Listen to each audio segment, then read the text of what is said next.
ભાગવત છે એ અદ્ભુત ગ્રંથ છે, માતા પિતાની મહિમા કહેવા વાળો ગ્રંથ છે.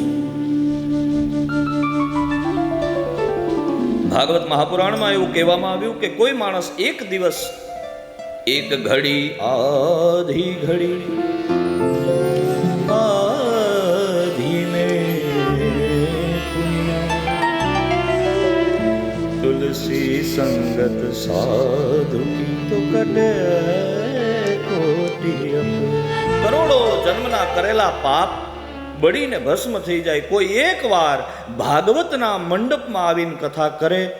ભાગવત વાંચનારો, અહીંયા જાતિવાદ નથી, જે આમાં લખ્યું છે એ બોલું છું, કે વિપ્ર કહેતા બ્રાહ્મણનો દીકરો ભાગવતની કથા કરતો હોય અને એ કથા શ્રવણ થતી હોય, એના પાછા નિયમો બતાવવા, વક્તા કેવા હોય એના લક્ષણ છે. લક્ષણયુક્ત હોવા જોઈએ, લખણયુક્ત ન હોવા જોઈએ. બોલો નારાયણ. ખાલી શરીર તમને કોઈ મળી જાય એટલા એનાથી પર્યાપ્ત નથી, પણ વિરક્ત હોવા જોઈએ. આ કથા હું તમને કહું એ સારી વાત છે, પણ શું કામ કહું એ બહુ મહત્વનું છે. જો મારા મતલબ હેઠે બેઠેલા માણસો કદાચ સકામ હોય કે એની કોઈ અપેક્ષા હોય તો એ સારી વાત છે. કોકને પુત્રની ઈચ્છા હોય, કોકને રૂપિયાની ઈચ્છા હોય, કોકને કાંઈક ઈચ્છા હોય, હેઠે બેઠા હોય એને, બરાબર ને? પણ ઉપર જે બેઠા હોય ને એને અપેક્ષા ન હોવી જોઈએ. યાદ રાખજો, એ જો રૂપિયાના લોભથી કથા કરે તો એ ઉગે નહીં, અને ઉગે નહીં એ પૂગે નહીં. યાદ રાખજો.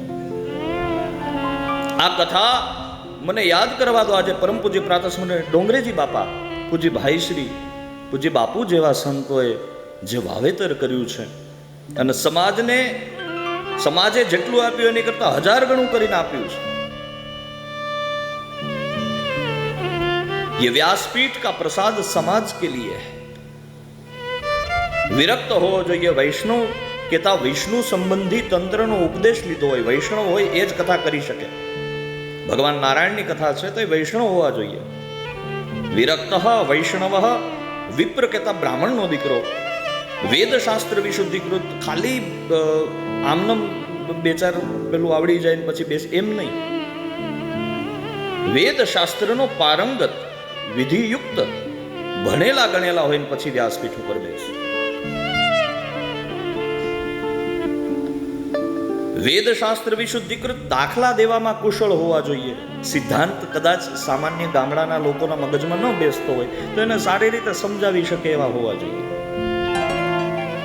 અને સૌથી મોટી વાત, ધીર હોવા જોઈએ, વીર હોવા જોઈએ.